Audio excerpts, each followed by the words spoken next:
Winter pruning allows you to prune a lot of your deciduous trees. These are trees that lose their leaves, you know, like oak trees and maple trees and some of your smaller shrubs.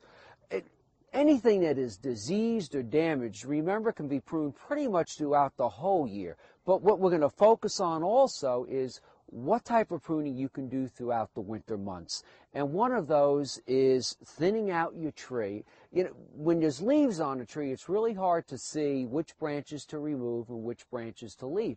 But when all the leaves fall down to the ground, you can pretty much look throughout the whole tree and find your branches you want to eliminate.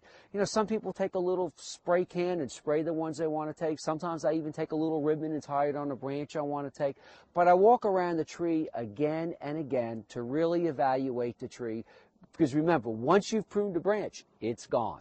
Now, one of the things you do need to keep in mind on your branches is there are certain points where the branch attaches to the stem where they can be removed. And that point is a natural branch collar. When you're pruning your branches, you don't want to prune inside that natural branch collar, or you don't really want to leave stubs or prune outside that natural branch collar.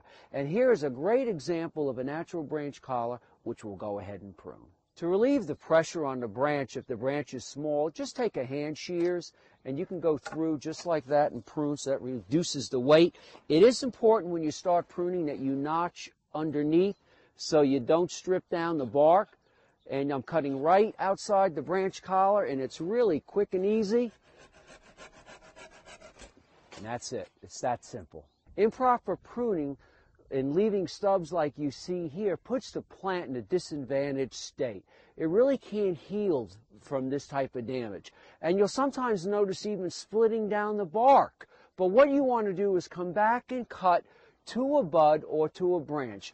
Always, it's important to notch underneath so you don't strip the bark down the tree, and then come in from the top and right outside that branch collar, just like this, just prune, a nice smooth prune like this, and then your branch will heal over time, and then your tree will live many more years.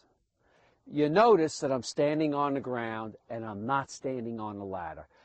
A lot of accidents happen with people up on ladders trying to prune their tree. It's important at that point, when you need to get up in a tree, hire a professional. You know, some of these large branches that are 3 or 4 inches in diameter weigh hundreds of pounds, and people standing under the tree can also be hurt by that branch falling on them. What you really want to try to accomplish is to thin out your tree and open up the center of the tree so you could throw a softball or a football through it. So just come in here, right outside the branch collars, prune the little branches with the shears, and what you'll find is the larger branches can be pruned with really good heavy-duty equipment like this. So I'm going to come in here, I'm going to prune that branch out. I want to remove that branch. I want to take this branch that's coming back out into the tree like this. This is great because you can evaluate as you prune and prune more as you look at the tree and thin it out. I really don't like to prune out any more than maybe 20% at any one point in time.